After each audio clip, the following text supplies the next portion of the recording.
TMZ does not get the story. You guys get the story. Non-apologetic news, not what you're used to. Non-apologetic news, telling you the truth. Non-apologetic news, saying what they're scared to. Non-apologetic news, non-apologetic news. I'd like to welcome everyone back to another action-packed episode of Non-Apologetic News. Today, the band Tool is back in the news. Plus, we have a Tesla accident that I know you're just dying to hear about. All this and more on today's episode of Non-Apologetic News. In breaking news, this is worldwide news, right? The ATF has lost my renewal for my FFL. Good God. I know, the world is shaking up. TMZ's calling nonstop. It is crazy. So, for my federal firearms license, it was time for me to renew, right? So, I sent it in along with the fee, and then it came back saying address undeliverable. So, I winded up resending it that day. I was like, all right, I got to get on this. I got to get it to him. So, I get it to him, and I assumed it was past the date at that point, my renewal date. So, I assumed that they were going to call me, tell me to halt operations till they can process the renewal. What I didn't expect was 2 days ago to get off work, come home, and there was a sedan parked in the driveway. Uh-oh. So I pull up next to him. It's a guy with a clipboard, and he was a special agent. Oh, shit. It was on his little ID. So he comes in to do a compliance check. So that means he has to come into my home. He goes through all of my records. The only thing is I had a vet appointment. So I was like, hey, secret agent, man, we're done here. Like, you got to go. I got to go, you know. So they come down from Kansas City to do this. So I don't know if he had to stay an extra night because of me, but he had to show back up the next day to finish all this stuff. So he said he'd check on my renewal, and he tells me they never got it. Now, this was weeks ago that I sent it in. So as of this point, at this second, I do not have an active license. So like I say, he came in, he did all that. He gave me 3 violations. Now, I don't know. For anyone who's ever bought a firearm, you filled out a firearms transaction record. It's called a 4473. It's what you fill out at a gun store. There is a small section at the bottom here, this little thing here, where me as the dealer is supposed to put a date right here. And there's multiple dates throughout this whole thing. I didn't do that on anything. Because the date transferred was the date it was filled out, was the date I wrote on it in 3 other places. I didn't know I needed to. So he gave me 2 violations for that. And then I didn't register my FFL as in my personal name instead of in the business and always armed name. And that's a violation. So I'm waiting right now. It's going to be like one of 3 things. Either they're going to say, hey, you're beat, you got to reapply, which at that point almost seems like they just want the $300 new application fee instead of the $90 renewal fee.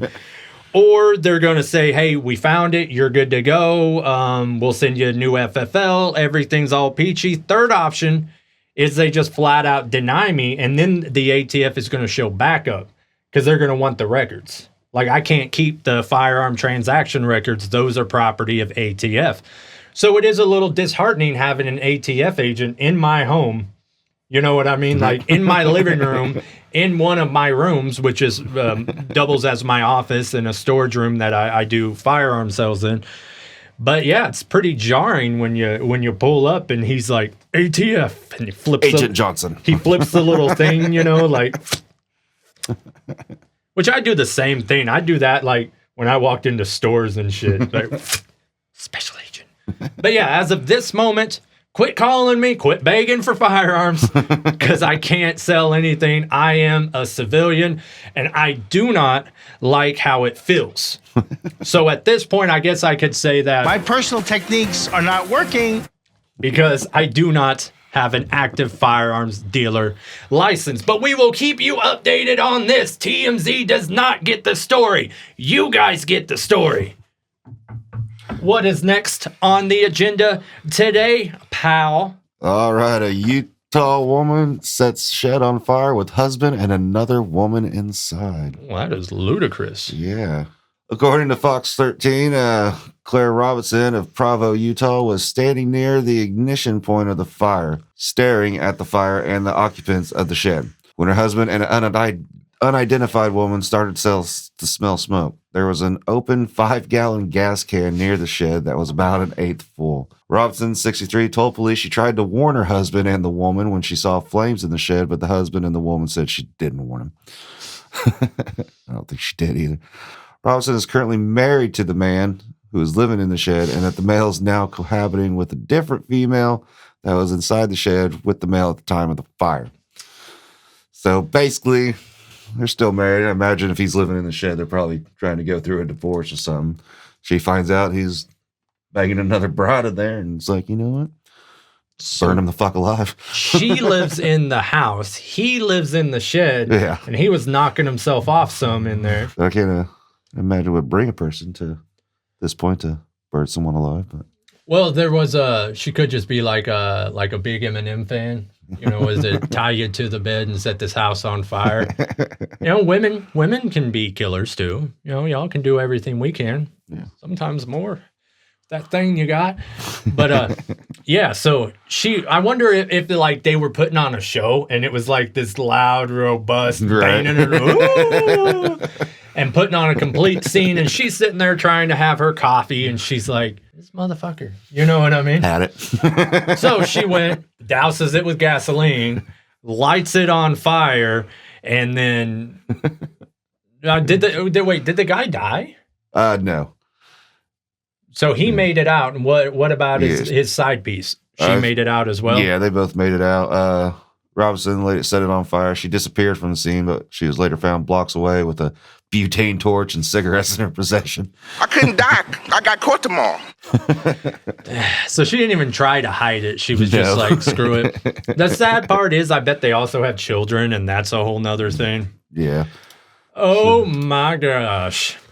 Well, in less psychopathic news, we have a Tesla self-driving car crash right here in Missouri. So what's going on with these Teslas is, in this one in particular, it says a man was killed on Saturday after the Tesla he was driving stopped in the middle of I-70 in Independence, causing two vehicles to crash into it. Okay, so what this is called phantom braking, okay? So this has been going on for years, and they haven't been able to fix it. When you put on the self-driving for the vehicle, hundreds of owners have said that it will slam on the brakes for no reasons at highway speeds. Jeez. So you're going 70, 80, 90. Sudden braking occurs when owners switch on cruise control or autopilot. And here's the funny thing. The problem stems from Tesla's automatic emergency braking system. Tesla sometimes interpret oncoming vehicles, shadows, and passing cars as dangerous obstacles and hit the brake. Shadows. This all comes back to, for one, people aren't paying attention when they're using these self-driving cars. They're like in the back seat. You know, they're just chilling. But I do hear, even if you have your hands on it and you go to turn, it'll sometimes fight you, like correct itself, you know. I don't think I could do that. No. We're becoming too reliant on this douchey technology. You know, drive your own vehicles. Like, people don't even turn their thermostat down anymore. Hey, Alexa, can we go 1 degree down? Stop the oven. You know, this is like douchey material. You know, and everybody's so worried about stuff like microchips. Have TVs on them now and shit. Yeah. TVs with cameras. Everyone's like, microchips, vaccines, everything's crazy. But, I mean, we all carry every bit of microchip we need with us, you know. And not only that, like, we don't even need like FBI profilers anymore, because we tell this device, whether it be Facebook or whatever, what we like, what we don't like, how often we're going out, what we're eating, you know, who we're fucking, like just everything they need to know is right here. I saw this interview, or listened to this interview on Jim and Sam's show, where this guy who was like a cryptocurrency guru, but he was part of the FBI who would track down crypto theft. And he was talking about how people would try to block using VPNs, where, you know, no one can see your internet stuff, but all they have to do is identify like the crypto wallet. And then apparently VPNs fail constantly for like 10 seconds. They don't ever tell you that, because then you won't buy their product. But even the top people, they'll fail. So they just monitor whatever website, whatever they need to monitor. And then at some point, your VPN's going to fail, even if it's for like a second. And then boom, They got everything. they got your IP address. They know exactly who you are. And yeah, I don't really know what to say about all this. We don't need self-driving vehicles. No. And even if we do, why would you buy one of the first that ever came out? Right. Like, how crazy is Give it that? a few years, let them fix some shit. Right. It's like they develop jetpacks for people, and you're like, I want the first one. Right. You're going to die. There are going to be failures here. I saw a porn where it was a self-driving vehicle, and like the cameraman was in like the passenger seat, and the girl was on top of this dude riding him, and he's got his seat way back, and the road is just of no concern to them whatsoever. They made the fucking news of them fucking. Oh, you saw that one? Yeah. Oh, So like it was an article. I just found it in my browsing. But yeah, well, what I kept thinking is the chick was on top of him, and if they were to have a collision, she's gonna like be done. Yeah. That little figure is gonna turn to a figure 8, real quick. I don't remember what this story started as. Tesla self-driving cars. But yeah, everything we do now, everyone needs to, like, even voice control. Like, remotes are one thing, remote's fine, but like, do you really need to say, Alexa, can you change the channel? Right. I feel this is more it's entitled behavior. It's douchey McDoucherson. And that's not to say during our lifetimes, Fucking laziness. everything will probably be a self-driving vehicle. But we're not even close to even being a fraction of the way there. Once they start using this 100% on semis and there's no failures, there's going to be some bad failures. But once they start using it to ship stuff across the nation, that's about at the point it's probably safe. Right. Until that point, I don't know what to say to you. When you're driving, keep your hands on the wheel and maybe get off your lazy ass and shut the oven off. Yeah. I guess those are the 2 points that need to be made here. And I shouldn't have to tell people this. We shouldn't have to tell people when you're driving, keep control of the thing that controls the vehicle. But could you imagine, like, you're driving 80 and your vehicle just forcefully... Right. Fuck. That is... I saw one thing where people were in a hotel parking lot and they were trying to test the... I don't know if it was a Tesla. I don't know if there are other self-driving vehicles, but... They were like, okay, we're going to drive up around the circle drive where you'd like unload your bags and whatnot. And little Jimmy's going to stand there and we're not going to slow down. And the system will detect him and brake, right? No. Little Jimmy flipped above onto the windshield. And he was fine after, but yeah, these things fell. Systems fell. You failed high school. So maybe you should keep your hands on the wheel. But on that note, I still will not be surprised if every time a new model comes out, A hot seller, that's what they are. winds up being another hot seller. And I cannot find my button, people. Non-apologetic news. If you're a fan of Tool, you might enjoy this. They have released a reimagined and extended version of Opiate from their debut EP. The track celebrates the 30th anniversary of the EP of the same name. They've been around for 30 years? Yeah. Wow. Yeah. Now, in celebration of the anniversary of the EP, the Rockers released the studio version of the alternate take on the track, officially titled Opiate Squared. I don't know anything about Tool. Is this a successful album? Was this Yeah, this is their breakout. So some would say, Man, them jokers was big, size of a quarter doggone. continue. The fuck was that? Alongside the new track, a Blu-ray edition of the music video for Opiate Squared. It's actually the band's first video in 15 years. Will release on March 18th, and it's available for pre-order now. So they're not actively making music then? 15 years since they put out a studio album?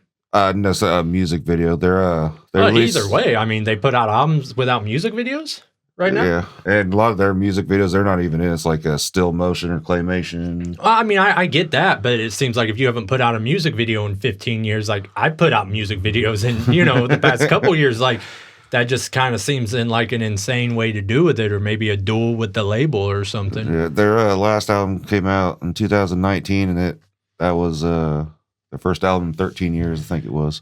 Yeah, it's still original members, or they got new guys? Okay. But the frontman, Maynard, he's frontman for Tool. He's also got 2 other bands, Perfect Circle and a band called Pussifer.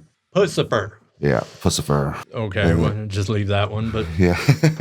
Also, in other news, the band finally announced the arrival of their Fear Inoculum on vinyl. Yeah, they're still they're touring. Actually, I went and saw them January, and it's the hell of a show. Their visuals, it's probably one of the best concerts I've been to. I mean, are people still going to Tool shows?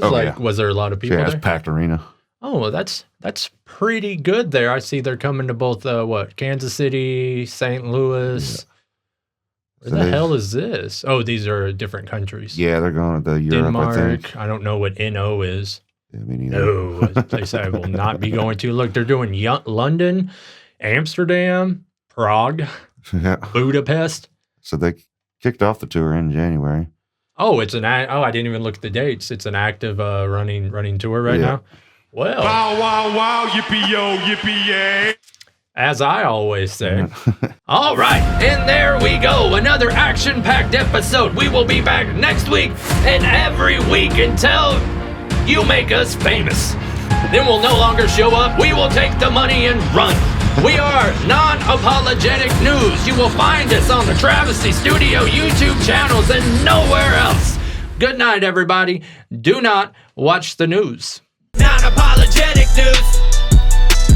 Non-Apologetic News.